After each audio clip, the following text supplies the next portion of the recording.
So today we're very excited to have with us from the European Citizen Science Association, Beatriz Noriega Ortega. And Beatriz has worked in academia as a science communicator, as the organizer for the Soapbox Science Berlin. She's an alumni of the International Max Planck Research School and has been working since 2010 in international and interdisciplinary environments. She's been an advocate for diversity and inclusion in academia and beyond, and we're very delighted and grateful for her for speaking with us today. So without further ado, I will turn it over to Beatriz. And after the talk, we'll also have a couple of minutes for a little bit of Q&A, which I think we will also record. But then once we go to breakouts, which Vanessa will facilitate, we'll stop the recording. So thank you, Beatriz, and we'll turn it over to you. All right, thank you very much. Can you all see my screen and can you hear me well? Great. Then I will get started. And thanks for inviting me to this community. I'm very excited to be here.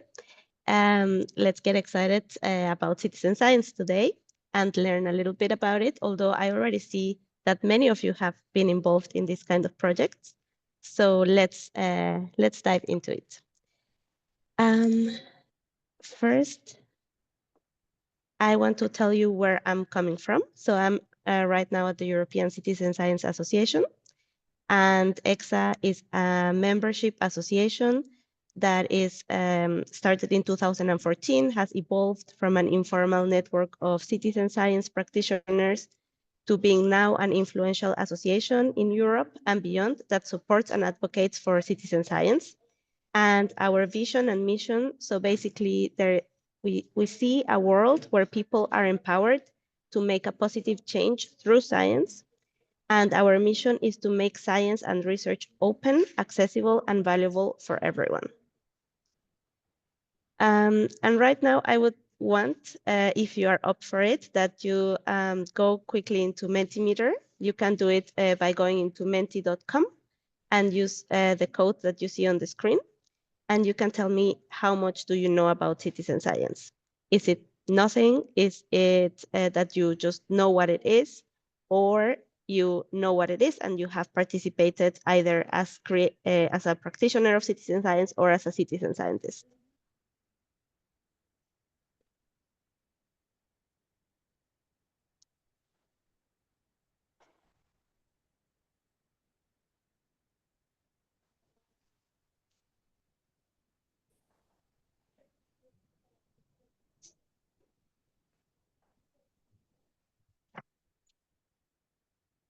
Amazing.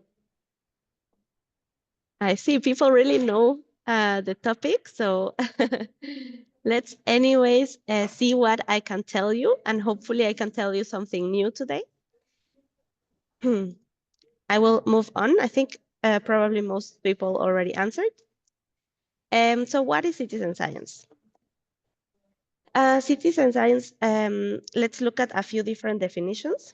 For example, the National Geographic says that citizen science is practice of public participation and collaboration in scientific research to increase scientific knowledge. Through citizen science, people share and contribute to data monitoring and collection programs. Then if we go to Wikipedia, we can see they say research conducted with participation from the general public or amateur, non-professional researchers or participants for science, social science, and many other disciplines.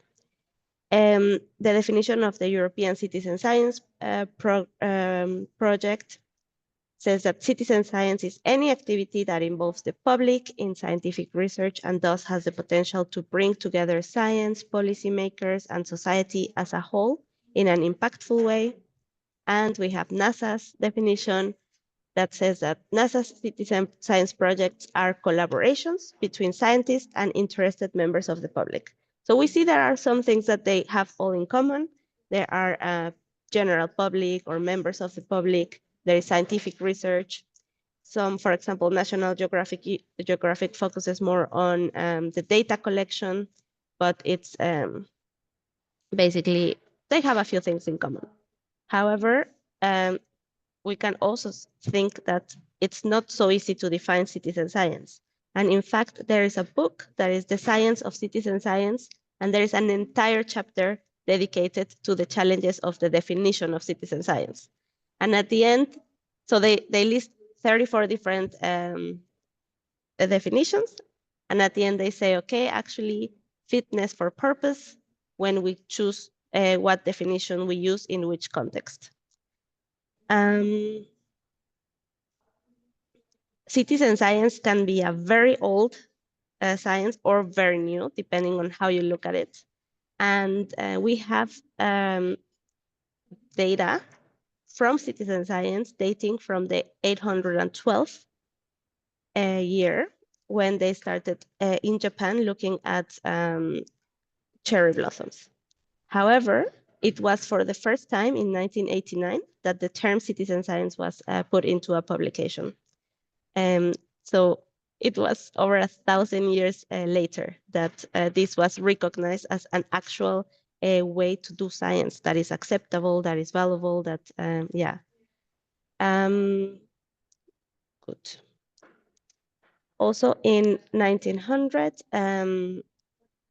there was an proposition, let's say, to change the hunting of the Christmas bird to the observation of the Christmas bird. And that could also be considered a citizen science project where instead of killing birds, we rather observe them and understand more about our environment. Then there was also in 1957 Operation Moonwatch that was after the launch of the satellite Sputnik. It was a project for observing astrophysical things. That was already, back then in 1957. There are currently projects about observing marine litter. So as you can see, through history, this has been an important subject. In some cases, using citizens just to monitor things, and in other cases, really taking into consideration what citizens want to understand about their surroundings, and then, observing and having a scientific project out of it. Going back to the cherry blossoms, as you can see, we have data since the 800s and all the way until today regarding when the cherry blossoms are in full blossom, in this case in Kyoto, Japan. But this is incredible that we have this detail of data, and really is because with citizen science, we can reach scales that would be impossible with traditional scientific methods.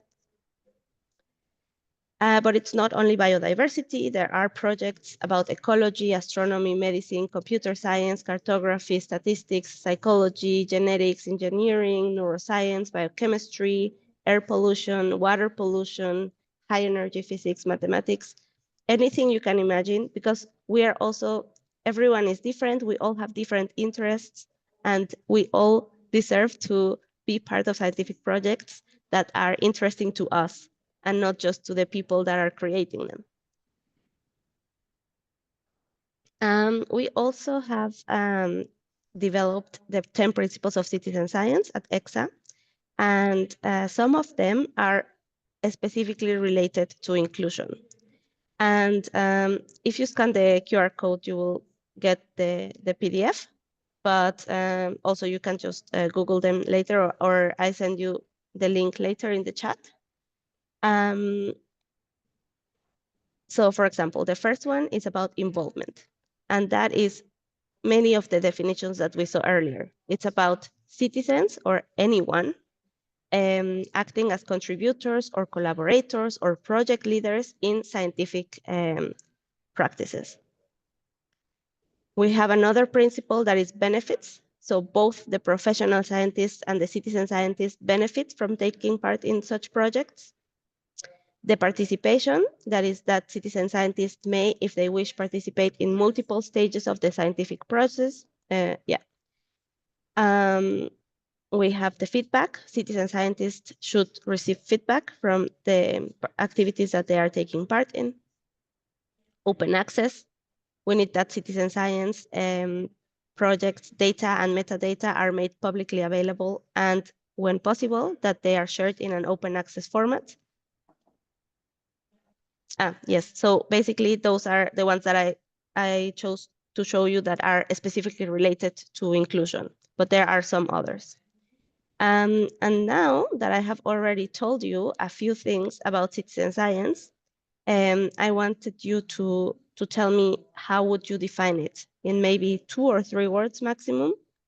And hopefully we can see a really nice cloud coming out.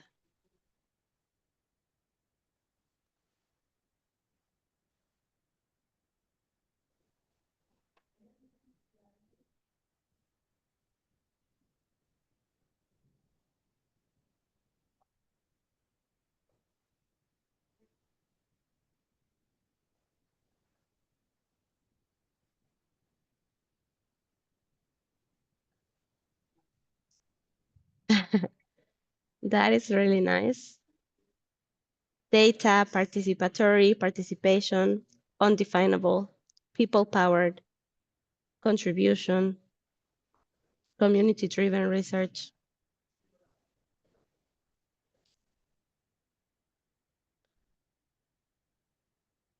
Extractive. Super. Oh, there's more coming. No, that's it. Okay, that's really, really nice. And now to the topic that we are actually here for. Yes, citizen science, by definition, should be inclusive. And it's all about anyone that wants to participating in scientific research. However, there are still things that are not as inclusive as we would like to. And I asked my colleagues at the European Citizen Science Association to help me out with this. And maybe we came up together with some things where citizen science is not yet as inclusive as we want to. And for example, there is this offline versus online participation and how either one of them can be, in some cases, not inclusive. So if someone doesn't have access to the internet, or if family, I don't know, a mother cannot go because has to pick up the kids from school at specific times, things like that. Many projects use apps or web-based apps, which can be difficult to use for older people, and maybe not even older people, but people that don't have access to internet, they don't have access to a smartphone. Yeah. Sometimes lack of clear instructions can make it overwhelming, and this can be specifically true for neurodivergences. Engagement strategies do not consider enough time to build safe spaces for different communities to take part. I will come back to that later, but creating a safe space doesn't happen in 1 hour. Sometimes it's necessary to create safe spaces in a much longer time that sometimes is not accessible. Sometimes we just want to do a workshop and invite people to participate, but we are not creating or taking care to create a safe space for everyone. Primarily accessible to people with resources and time to participate. Of course, we understand that a lot of people might be interested to take part in citizen science projects, but don't have the time or have other priorities. And that is also okay. One thing that we have learned in citizen science projects is that different levels of engagement are fine. They are all okay, whether people can give it a lot of time or just be able to share on social media. All these levels of engagement are completely acceptable and desired in citizen science projects. And people should be the ones that lead this and say how much they are willing to get involved. What has worked for us in the past in terms of how have we managed to be inclusive in citizen science settings? First of all, we say carry out a stakeholder mapping with specific target groups before engaging them. To work hand in hand with associations that are already part of these communities and that actually have the experience in how, where, when to reach the groups that we are trying to reach. Making sure that the participants get to know the research and why the project is ongoing. Why are their participation enriching and important for the project? Do not assume what other people find important or interesting. Rather, listen and understand what people want to do. How is this project affecting their lives? Why do they decide to take part in a project about air quality, for example? Are they worried? Are they interested? What's their motivation? Take time to get to know the people or communities you are engaging. Follow up with participants also after the project has ended. Share with them the results. Make sure that you are available and accessible to them. And yeah, don't leave burnt grass behind. Those are some practices that have helped us keeping citizens engaged and also understand how they feel. Did they feel included? Did they feel important in the citizen science process? Some things, however, are also have also not worked, and we realize that representation matters, and trying to be inclusive sometimes in settings that are not inclusive or that are not diverse, it's very hypocritical and it just doesn't work. And also when trying to engage young people, in particular students, treating them like adults is a better approach than treating them like kids, even though they are maybe in this gray line between the two, but it's important to make them feel like they are, yeah, that they can, that they are important to the project. And so far, this is all I have because I want to know what you all think about this, and maybe in the discussion we can learn more about this and talk about the challenges and how we can solve them. Thank you very much. Thank you so much, Beatriz.